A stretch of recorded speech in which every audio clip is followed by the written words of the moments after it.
से एक मसला और जहन में 3-4 दिन पहले कुछ लोगों ने पूछा था। एक मसला ये जहन में रखिए कि जमात से जब आदमी नमाज पढ़ता है ना, तो 3 वक्त की नमाज में इमाम के लिए जोर से क़राअत करना ये वाजिब है इमाम के लिए, और 2 वक्त की नमाज में आहिस्ता क़राअत करना वाजिब है। ये वाजिबात नमाज में है। नमाज में कितनी चीज़ें वाजिब है उसमें से ये आता है कि इमाम साहब 3 वक्त की नमाज में, मगरिब की नमाज में, इशा की नमाज में और फजर की नमाज में ज़ोर से क़राअत करेंगे, ये उनके लिए वाजिब है।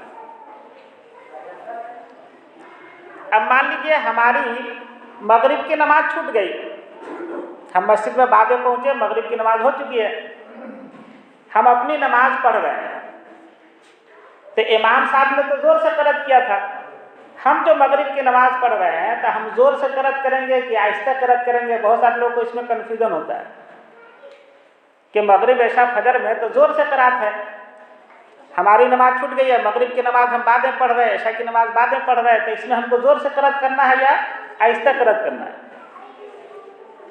तो मसला ये है कि बगैर इमाम के आप तन्हा अगर पढ़ रहे हैं इस नमाज को, तो आपके लिए ज़ोर से क़राअत करना वाजिब नहीं है। आप आहिस्ता क़राअत के साथ नमाज पढ़ ले, फिर भी नमाज हो जाएगी, और अगर आप थोड़ी आवाज़ के साथ पढ़ लेते हैं फिर भी नमाज हो जाएगी, कोई हरज नहीं है, इसमें कोई हरज नहीं है। आप थोड़ी आवाज़ से कर ले क़राअत, उसमें भी नमाज हो जाएगी, और अगर आप आहिस्ता क़राअत के साथ नमाज पढ़े फिर भी नमाज में कोई कमी नहीं। ये नहीं कि इमाम साहब जोर से करते तो हम भी जोर से करें, ऐसा नहीं। एक बात तो ये। दूसरी बात ये कि अब जब ये ज़रूरी नहीं है उसके लिए ज़ोर से क़राअत से नमाज पढ़ना, अब मान लीजिए कि एक आदमी पहुँचे और जमात ख़त्म हो चुकी थी, लोग सुन्नत पढ़ रहे हैं, और पिछली सफ में वो आदमी नमाज पढ़ना शुरू किए और मगरिब की नमाज पढ़ रहे हैं और ज़ोर से क़राअत कर रहे हैं, जिसकी वजह से सुन्नत पढ़ने वाले बहुत सारे लोगों को डिस्टर्ब हो रहा है। तो ऐसी सूरत में उस आदमी को ज़ोर से क़राअत नहीं करना चाहिए।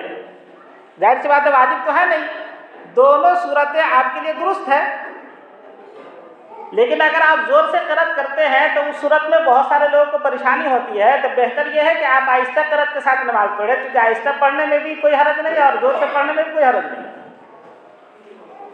तो ऐसे मौके से आहिस्ता क़राअत के साथ नमाज पढ़नी चाहिए। इसी से जुड़ा हुआ एक मसला ये है कि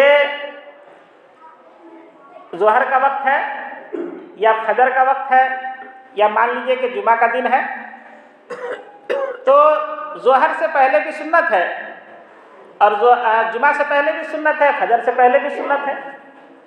ऐसी जितनी नमाजें जिससे पहले सुन्नत है, बहुत सारे लोग कुरान शरीफ लेकर के बैठ जाते हैं और बुलंद आवाज़ से तिलावत करते हैं। अब जो लोग आते हैं सुन्नत पढ़ने वाले, वो सुन्नत पढ़ रहे होते हैं और ये ज़ोर से तिलावत करते हैं, जिसकी वजह से बहुत सारे लोगों को खलल होता है। तो फुक़हा ने लिखा है कि ऐसे मौके से जब लोग मस्जिद में सुन्नत पढ़ रहे हैं तो क़राअत करने वाले को चाहिए कि वह आहिस्ता क़राअत करे। बल्कि एक बहुत बड़े बुजुर्ग अपने बुजुर्गों में गुजरे हैं, अल्लामा अबरारुल हक साहब हरदोई, जिनको मुहिब्बुस सुन्नह कहा जाता है। सुन्नतों पर उन्होंने बहुत रिसर्च किया और ज़िंदगी में दाखिल करने की कोशिश किया, खुद भी और लोगों की। तो उनकी एक किताब है मजालिसुल अबरार। तो उस मजालिसुल अबरार में उन्होंने लिखा है कि अगर लोग सुन्नत पढ़ रहे हो मस्जिद में, तो ज़ोर से क़राअत तो दूर की बात, अगर ज़ोर से कुरान शरीफ का वर्क भी पलटता है ना आदमी, ये भी हराम लिखा है फुक़हा ने।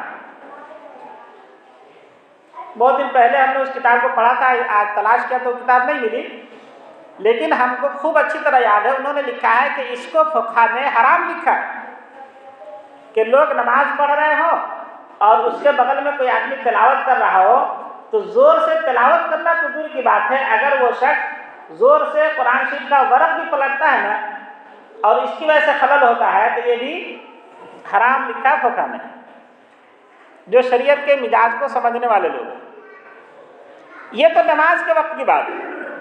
मान लीजिए कि नमाज का वक्त नहीं है, आम वक्त में कोई आदमी मस्जिद के अंदर तिलावत कर रहे हैं और एक आदमी आया, उसको नफल की नमाज पर नफल पढ़ना है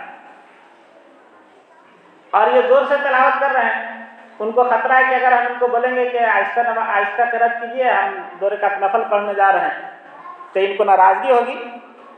तो बेहतर यह है कि उनको तिलावत करने दे और ये खुद साइड में जाकर के नफल पढ़ लें। नमाज का वक्त नहीं है, नमाज के वक्त के अलावा नमाज के वक्त के लिए फ़क़हा ने लिखा है कि चूँकि ये नमाज का वक्त है, सुन्नत पढ़ना नमाजियों की ज़रूरत है, तो इसलिए उसको मुकद्दम रखा जाएगा। तिलावत अगर आपको करनी है तो आप आहिस्ता कीजिए, और आहिस्ता तिलावत करने का भी उतना ही सवाब है। लफ्ज़ की अदायगी होनी चाहिए। जैसे हम नमाज में क़िरात करते हैं तो अपनी नमाज में मुनफरिद जो होता है या नफल नमाज में तो आहिस्ता क़िरात करते हैं ना, उसका सवाब हमको मिलता है। तो ये कोई ज़रूरी नहीं कि ज़ोर से क़िरात करेंगे तो सवाब मिलेगा। मौका मसलहत के हिसाब से अगर कोई आदमी नमाज पढ़ने वाले नहीं, हम ज़ोर से क़िरात करें, और अगर नमाज पढ़ने वाले लोग हैं तो उसके हिसाब से इतनी आहिस्ता क़िरात करें कि क़िरात आपकी क़िरात भी हो जाए, तिलावत भी हो जाए और दूसरे को खलल भी ना हो। ये कुछ मसला था जहन में जो हमने रख दिया।